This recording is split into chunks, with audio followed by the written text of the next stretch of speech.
Assalamualaikum warahmatullahi wabarakatuh. Alhamdulillah wassalatu wassalamu ala rasulillah Sayyidina Muhammad ibni Abdillah wa ala alihi wa sahbihi wa mawalah amma ba'd.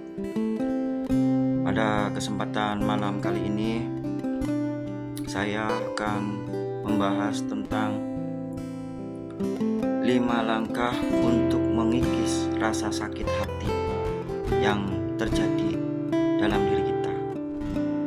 Ya, kita mungkin tidak lepas daripada sesuatu yang bisa menimbulkan sakit hati kita, baik terhadap oleh teman kita, oleh masyarakat pada saat kita berkomunikasi, bersosialisasi atau bekerja atau mencari nafkah.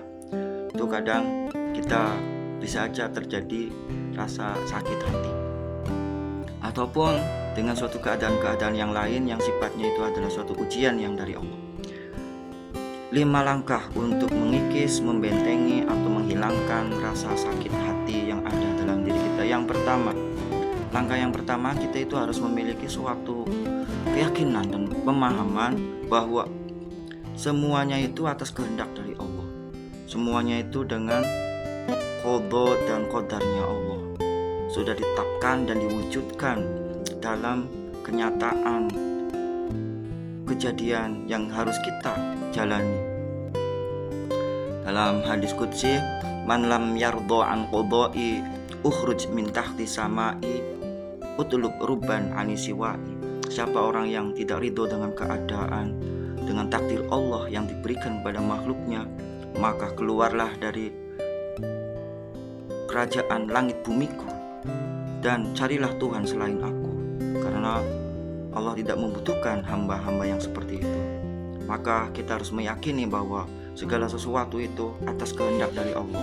Mereka mengatakan, menghina, mencaci, merugikan kita, menipu kita, itu atas kehendak dari Allah. Tidak ada daya dan upaya bagi mereka kecuali dengan izin Allah Subhanahu wa ta'ala. Itu yang pertama. Yang kedua, kita harus meyakini bahwa segala sesuatu yang terjadi itu pasti akan selesai, pasti akan kelar. Kita berprinsip suatu realita bahwa badai pasti akan berhenti, hujan pasti akan berhenti, pesta pun akan selesai. Begitu pula dengan ujian yang sedang kita hadapi, atau dari ada ucapan, hinaan, cacian, makian, atau kritikan, atau bulian, atau sesuatu yang tidak membuat kita enak atau nyaman atau sakit, itu akan berhenti, ya, akan berhenti, selesai dengan sendirinya nantinya dengan berjalannya waktu gitu. Terus yang ketiga adalah kita harus memiliki sikap atau semuanya itu dari ujian-ujian yang kita alami, baik hinaan, baik cemoohan, cacian, makian, atau yang merugikan diri kita, yang menyakitkan hati kita, itu hikmahnya itu adalah menggugurkan dosa-dosa kita. Jadi kita harus memiliki keyakinan, pemahaman bahwa mereka yang melakukan itu akan menggugurkan dosa-dosa kita. Yang keempat, itu bisa dijadikan suatu hikmah, hibroh, agar kita sendiri harus introspeksi diri, muhasabah diri. Kalau memang yang ia katakan kepada kita itu berarti pelajaran buat kita agar kita lebih memperbaiki diri kita, sebagai semangat, sebagai cambuk untuk lebih memperbaiki lagi diri kita. Berarti mereka itu perhatian atau sayang pada hakikatnya kepada kita agar kita itu lebih baik lagi. Tapi kalau memang yang ia katakan, yang ia ucapkan, yang ia lontarkan tidak ada pada diri kita, berarti kan itu namanya fitnah ataupun menjelek-jelekan kita. Kita harus sabar. Kita harus sabar. Sabar itu adalah ciri orang yang beriman. Jangan sampai dibalas dengan cacian makian lagi atau marah lagi yang bisa menimbulkan suatu permasalahan.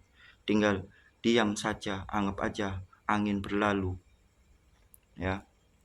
Bagaimana di dalam suatu ayat Al-Quran kan, dalam ciri-ciri orang yang beriman atau orang yang bertakwa itu kan, saya ambil potongannya itu, wal kadhiminal ghaid, harus bisa menahan marah, wal afina 'anin nas, dan memaafkan.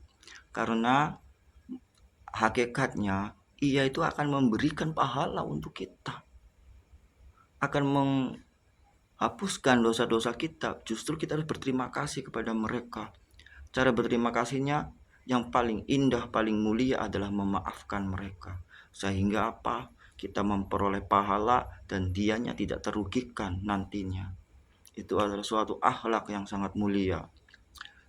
Dan yang kelima, yang terakhir, ini adalah inti daripada agar hati kita tidak sakit hati, adalah kita meleburkan keegoan kita, keakuan kita kepada Zat yang Maha Kuasa. Dengan caranya apa? Ingat kepada Allah. Apabila kita ingat kepada Allah, Allah akan bersama kita. Apabila Allah bersama kita, kita itu ibaratnya itu seperti lautan samudra yang sangat luas tak bertepi. Apabila ada bangkai, tetap tidak akan mempengaruhi kesuciannya.